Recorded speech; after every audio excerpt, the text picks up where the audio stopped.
Salam la team, toujours pas d'intro, mais heureux de vous retrouver pour parler football. Avant tout, les amis, merci pour les abonnements, merci pour les commentaires, mais s'il vous plaît, continuez le max possible pour supporter la chaîne. On a besoin de ces abonnements, on a besoin de ces commentaires-là pour le référencement. Mais sinon, aujourd'hui, on va parler Premier League. On va parler d'Arsenal surtout, qui n'arrive pas à profiter de cette équipe de Liverpool qui lâche encore des points. Et c'est devenu limite catastrophique. Aujourd'hui, Liverpool, avec le match nul d'Arsenal, ils ne peuvent même pas se dire oui, waouh, tranquille, on est bien parce que là, Arsenal, ils n'arrivent pas à en profiter. Non, parce que la plus grosse menace maintenant, ce n'est même plus Arsenal. Chelsea, s'ils gagnent demain contre Brentford, ils vont revenir à 2 points de Liverpool. 2 points. Manchester City, ça fait 10 matchs qu'ils n'ont qu'une seule victoire, c'était contre Nottingham Forest en Premier League. Toutes compétitions confondues. En Premier League, sur les 6 ou 7 derniers matchs aussi, c'est pareil, ils n'ont qu'une seule victoire. Mais n'empêche, City demain, s'ils gagnent le derby contre Manchester United, City, ils reviennent à égalité de points d'Arsenal. C'est-à-dire, ce qui se passe à Arsenal, c'est exceptionnel. On voit une équipe de City qui est en crise. Arsenal n'en profite pas. Et tu as deux nouveaux coachs qui sont en train de dérouler avec la nouvelle équipe et qui font mieux qu'Arteta. Tu as Arne Slot avec Liverpool. Tu as actuellement Maresca aussi avec Chelsea.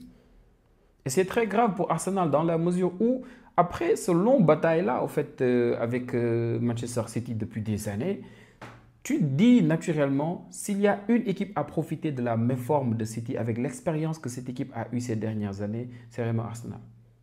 Mais pour l'instant, c'est pas trop ça. C'est pas trop ça. La faute revient à Arteta. Parce que moi, j'aime bien les coachs qui meurent avec leurs idées. J'aime bien. On l'a vu avec Pep Guardiola cette année déjà. Il sait qu'offensivement, il n'y arrive pas. Il n'a plus son Rodri. Il l'a pas. Mais naturellement, Pep, c'est un coach qui n'aime pas défendre.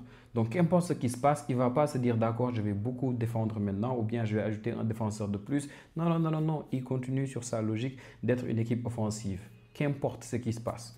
Et ça, c'est bien. On l'a vu aussi, ce même Pep, quand il s'entêtait à ne pas vouloir prendre un neuf durant 2 saisons. Ça a marché, ça a joué en sa faveur limite. Donc, il s'est dit tranquille. J'ai raison peut-être de le faire. Donc, Arteta, pour le fait de ne pas prendre de neuf, ça lui donne un peu raison quand on voit sa saison l'année dernière. Même s'il ne gagne rien, ce qui lui donne raison, c'est qu'il y a été jusqu'au bout dans le mano à mano avec Manchester City. Mais en fin de compte, c'est City qui gagne. Donc, si Pep Guardiola a compris avec Gabriel Jesus et Sterling qu'il lui fallait vraiment un attaquant de classe mondiale, type Haaland, je pense que l'année dernière, Arteta aurait pu comprendre lui aussi que ça va être compliqué de faire sans un neuf vraiment, vraiment, qui va pouvoir bonifier cette équipe avec le nombre d'occasions de but qu'elle crée. Parce que oui, juste que l'année dernière, déjà, Manchester City et Arsenal, c'était les deux équipes qui créaient le plus d'occasions de but en Premier League. Mais cette saison, on voit ce que fait Chelsea, c'est la meilleure attaque. Il crée beaucoup, beaucoup trop d'occasions de but. On voit ce que fait Liverpool. Et c'est dommage. Aujourd'hui, c'était un match d'Arsenal où, très sérieusement contre Everton, les 0-0, on va dire chaque équipe est restée dans sa logique. Everton, Sindage, quand on le connaît, on sait que bon, sa logique, lui, ça ne change pas. On bloque bien bas, bien kick and rush à chaque fois qu'il y a des opportunités. Et Arsenal, ils ont essayé vraiment de déverrouiller cette défense. Ils n'ont pas pu. Et non seulement ils n'ont pas pu, mais il y a des joueurs, limite, ils ne servaient à rien sur le terrain. Martinelli, par exemple, exceptionnel. J'étais choqué aujourd'hui. Martinelli, il n'a réussi aucun dribble. Aucun. C'est-à-dire, il n'y a pas un seul moment du match où tu te dis, d'accord, Martinelli, il a pu dribbler Ashley Young. Ashley Young, il a 39 ans. 39 ans, Ashley Young. Martinelli, il n'a pas pu dribbler une seule fois aujourd'hui Ashley Young. C'est catastrophique. Aujourd'hui, s'il y a un seul joueur d'Arsenal qui a pu sortir du lot, c'est Saka. Bukayo Saka a été exceptionnel aujourd'hui. Il a le plus tenté. Il a été dans les dribbles. Je pense qu'il a dû rater peut-être un seul dribble. Sinon, pour tout le reste, il était partout. On a vu la grosse occasion en première période. Cette passe-là qu'il met en retrait pour Odegaard en première période et sa grosse occasion de la deuxième période. Il n'y a que lui aujourd'hui, Bukayo Saka, qui est vraiment sorti du lot.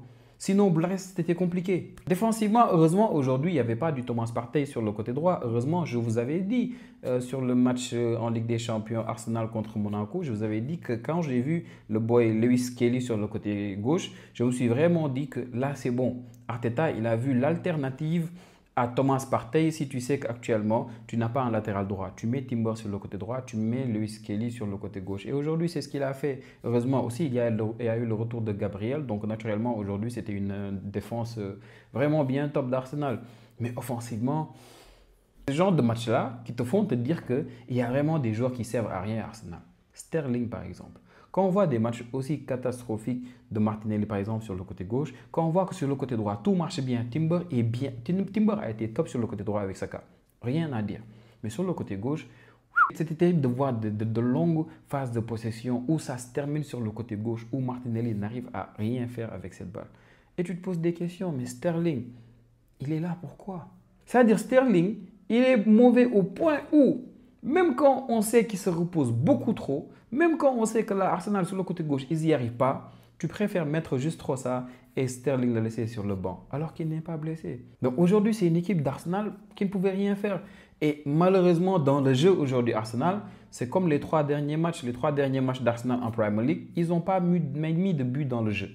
Et aujourd'hui, c'était pareil. Non seulement ils n'ont pas mis de but dans le jeu, mais dans le jeu, c'était assez stéréotypé. En fait. Très prévisible pour cette défense d'Everton qui a l'habitude de ce genre de match-là. Ils se sont bien régalés. Du coup, match nul pour Arsenal. 2 matchs où ils enchaînent les matchs nuls. 2 matchs où ils auraient pu avoir mieux. Je ne sais pas si vous vous rendez compte. Si City finit par gagner ce championnat, ce serait une honte pour Arsenal. Si Liverpool arrive à gagner ce championnat, ce serait une honte pour Arsenal.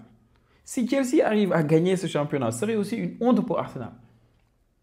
Donc, qu'importe l'équipe qui gagne, à part Arsenal, ce serait terrible pour Arsenal. Parce que là, tout était bien fait pour qu'ils puissent profiter de tout ce qui arrive. Mais ils n'ont pas pu le faire. Maintenant, bon. Prochain match pour Arsenal, c'est Crystal Palace, à l'extérieur. J'espère vraiment qu'ils vont se réveiller à temps, surtout dans le jeu, parce qu'on a vu que leur dernier match, ils mettent beaucoup plus de buts en corner, même si on a vu que contre Monaco en Ligue des Champions, Monaco, ils ont trouvé la faille pour tout faire pour vraiment maîtriser cette équipe d'Arsenal sur les coups de pied arrêtés. On l'a vu, hein, la stratégie, c'était très intelligent en plus, c'était de mettre beaucoup plus de joueurs en dehors de la surface. C'est-à-dire si Arsenal ils perdent la balle sur le corner, bah, sur le contre, tu vas voir que les joueurs de Monaco, il y aura peut-être une certaine supériorité, quoi, 3 contre 2. Du coup, qu'est-ce qu'ils ont fait, Arsenal? Ils ont sorti quelques joueurs de la surface, ils les ont demandé d'aller combler un peu. Et ça avait bien marché. Gabriel Jesus, j'en parle même pas parce que pour moi, ce n'est pas la peine d'en parler. Il savait bien avant de le prendre avec lui qu'à City, Jesus ne servait presque à rien du tout. C'est à cause de joueurs comme Jesus, de joueurs comme Sterling, qu'en Ligue des Champions, cette équipe de City n'arrivait pas à faire grand-chose, surtout dans les phases finales de la compétition. Mais là, il prend le risque de prendre Gabriel Jesus, Sterling, Zinchenko, et actuellement, il voit ce que ça donne. Zinchenko, par exemple, quand on parle du côté gauche, qu'il soit blessé ou pas, j'en parle même pas, parce qu'il est juste catastrophique. Regardez, s'il vous plaît, son match contre Manchester United. Prenez le temps. Surtout, regardez-le la deuxième période, quand Ahmad il est rentré. Regardez-le, vous allez rigoler. À un moment donné, Ahmad le malmène tellement sur une action que 5 minutes après, Arteta, il le sort. Il a compris. Donc, il est obligé aujourd'hui de mettre des Lewis Kelly parce qu'il sait que, voilà, même lui, Zinchenko, s'il est à 100%, tu sais que c'est compliqué. Offensivement, tu vas avoir quelque chose, mais défensivement, c'est compliqué. En parlant de Zinchenko en latéral gauche, parlons d'un autre latéral gauche. Robertson. Si vous avez regardé les quelques débriefs que j'ai eu à faire sur des matchs de Liverpool, vous savez à quel point j'en veux à Robertson pour beaucoup de choses depuis le début de la saison avec cette équipe de Liverpool. Déjà pour moi, c'est peut-être le défenseur qui a coûté le plus de points à Liverpool. Rappelez-vous de ce match contre Arsenal, où il permet à Bukayo Saka, dans la zone de Robertson, dans leur surface de réparation, il permet à Bukayo Saka, sur une ouverture magnifique de White, je me rappelle, il a permis à Bukayo Saka de rentrer dans la surface facilement, sur son mauvais pied, il lui permet de venir sur son bon pied gauche, tranquillement, et de mettre un but magnifique. Et pour la énième fois cette saison, Robertson, il n'y est pas. Il n'y est pas. Tsimikas, à chaque fois qu'il a joué sur le côté gauche, titulaire cette saison, il a été correct pour Liverpool. Et ce n'était pas le cas de Tsimikas d'habitude. Hein. Avec Klopp, on a vu que Tsimikas, il vendait pas mal. Même la saison dernière, on l'a vu. Mais cette saison-là, Tsimikas, irréprochable à chaque fois qu'il joue. Mais Robertson, trop de choses à dire. Même contre le Real, où Robertson, il fait un match pas mal, il arrive quand même à faire des erreurs défensives. On se rappelle de ce penalty-là. Aujourd'hui, quand on voit sa première touche de balle qui amène ce carton rouge-là, c'est catastrophique. Donc aujourd'hui, Robertson fait qu'une équipe de Liverpool qui était menée déjà au score par un but de Pereira, on l'a vu magnifique sur un centre de Robinson. Donc cette équipe-là, quelques minutes après, a pris un carton rouge. Et à 10, c'était beaucoup plus compliqué pour Liverpool. Même avec l'égalisation de Gakpo on a vu cette passe incroyablement magnifique au deuxième poteau de Salah. Liverpool a su certes maîtriser un peu le match, mais c'était très compliqué. En deuxième période, on l'a vu sur les transitions de Fulham, surtout grâce à Robinson qui aujourd'hui était très éclairé. Il a fait un match exceptionnel, 2 passes décisives et sur le deuxième but, c'est lui qui fait ce rush-là. Il passe par le milieu de terrain, revient sur le côté gauche facilement. Il fait ce centre-là, bon, cette passe magnifique pour Munoz. Donc très sérieusement, aujourd'hui, c'était compliqué pour Liverpool. Et ils auraient pu perdre ce match-là, mais heureusement pour Liverpool que Diogo Jota est rentré après, je pense, 2 mois de blessure. Diogo Jota qui a été subliminé, il met un but magnifique d'attaquant qui montre encore une fois que Nunez, il a vraiment des problèmes. Diogo Jota, s'il est à 100%, je ne vois pas Nunez enchaîner 2 ou 3 matchs où il peut être titulaire. Ça va être très compliqué pour lui. Donc voilà, match nul pour Liverpool. Liverpool aussi qui est en train de rater son momentum parce qu'ils étaient sur une très bonne dynamique, mais les matchs nuls là, en fait, c'est des matchs nuls qui, à un moment donné, te coûtent beaucoup trop de points. 2 matchs nuls de suite, c'est 4 points de perdus.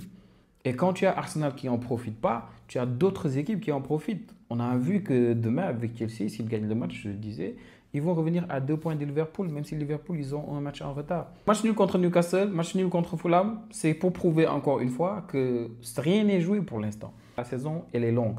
Elle est très longue. Et c'est parce qu'elle est longue qu'on a vraiment espoir qu'Arsenal va finalement se réveiller. Parce que c'est la seule équipe qui pourrait être perdante en fin de saison, qu'importe le scénario de la Premier League. Donc voilà, c'était un début de 16e journée pas mal en Premier League. Il y avait un seul match qui en valait vraiment la peine. C'est le match entre Liverpool et Fulham. C'était vraiment top. Voir cette équipe de Liverpool à 10, essayer de tout faire pour gagner ce match-là. Ça m'a fait penser au Barça parce que le Barça, quand on prend un carton rouge, j'ai beaucoup plus peur. Vous avez vu notre match contre Celta Vigo où on avait 2 buts d'avance.